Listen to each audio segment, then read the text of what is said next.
大家好，我是小青。只用3个鸡蛋加1根香蕉，就能做出面包店里的招牌美食，柔软细腻，香甜好吃。做法简单又营养。首先准备1根香蕉，扒去外皮，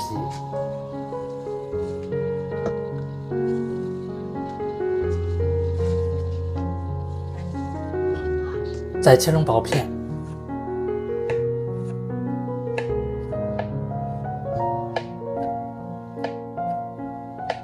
大碗里加入3颗鸡蛋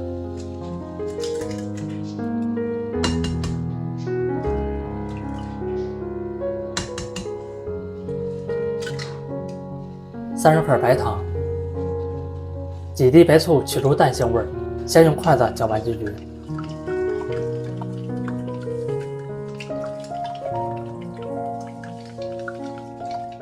再用打蛋器来打发。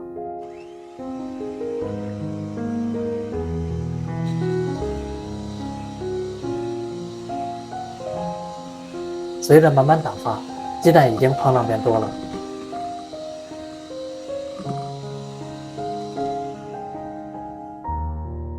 一直打到奶白色就可以了。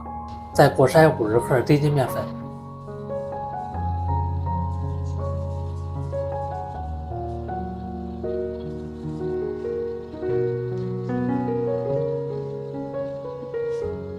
来上下翻拌一下，把面粉搅拌均匀。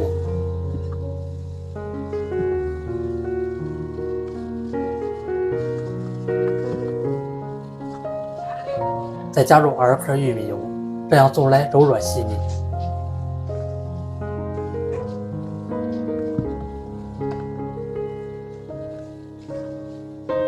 准备1个模具，垫上1张硅油纸，侧面喷一层食用油网站。先放2勺食材，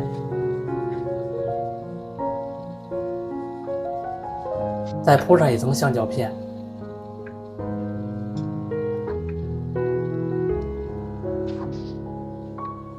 再倒入2勺食材，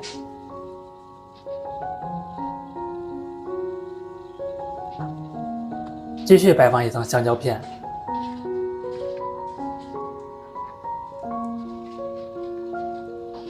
最后再把食材全部倒入进去，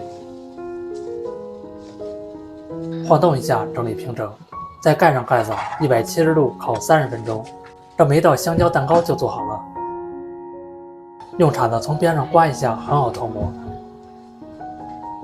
来看一下，非常松软。再切成薄片，吃起来更方便。